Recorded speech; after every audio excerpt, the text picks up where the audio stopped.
ये खबर जूनागढ़ से सामने आ रही है, जहां पर दमकल विभाग के 2 कर्मचारियों की ओर से नशे में धुत होकर 3 लोगों को टक्कर दी गई है। तब ये तीनों लोग इस वक्त अस्पताल में इलाज ले रहे हैं। कल रात की ये घटना है, जब नशे की हालात में दमकल विभाग के कर्मचारी गाड़ी चला रहे थे। तब झांझड़ा चौक के पास उन्होंने कई वाहनों को टक्कर दी। तब आसपास के लोगों ने गाड़ी को रोका और उन्हें पता चला कि ये तो दमकल विभाग के कर्मचारी है जो कि नशे में धुत है, जिसके बाद तुरंत ही पुलिस को जानकारी दी गई। पुलिस ने इन दोनों को गिरफ्तार कर लिया। इस वक्त बी डिवीज़न पुलिस थाने में इन दोनों को हिरासत में रखा गया है और जितने भी लोग घायल हुए हैं उन्हें तुरंत ही इलाज के लिए अस्पताल पहुंचाया गया है। गनीमत ये रही है कि इस हादसे में कोई बड़ा नुकसान नहीं हुआ है, लेकिन घायलों का इलाज अभी भी अस्पताल में जारी है।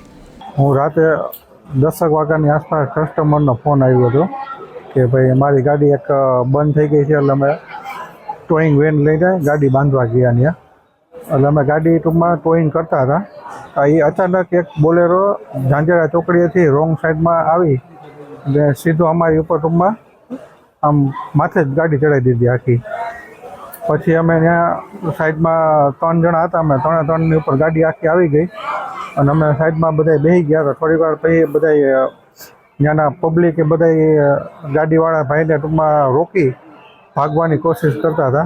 રોકી અને ગાડીની ચાવી લઈ લીધી અને અમે સાઈડમાં ટૂંકમાં હતા ને 108 વાળાને બોલાવી અને અમને ટૂંકમાં સિવિલે લઈ આવ્યા છે. અને એવું જાણવા મળ્યું કે મહાનગરપાલિકાની કોઈકની ગાડી હતી અને ફૂલ નશામાં હતા એ લોકો, અને એ હેઠે ઉતરવાની ટૂંકમાં એને હૈયા નહોતી એવું અમને જાણવા મળ્યું. અમને ટૂંકમાં કેસ કર્યો પણ હજી અમને કંઈ ખબર નથી શું છે શું નહીં. આનો આમ ન્યાય મળે કે આવી રીતના રાતના આવી રીતના દારૂ પીને જો કર્મચારી આવી રીતના ગાડી હલાવે ને કોક ઉપર ગાડી, આ તો સારું કહેવાય કે અમે જીવી ગયા, નકર તો અમારું કંઈ નક્કી જ નહોતું શું થવાનું હતું. અમે 3 જણાને બધાને હાથ પગમાં ને એવી રીતના. हमसे जुड़े रहने के लिए हमारे YouTube चैनल को सब्सक्राइब करें और नई वीडियो की नोटिफिकेशन के लिए बेल आइकॉन को दबाएं।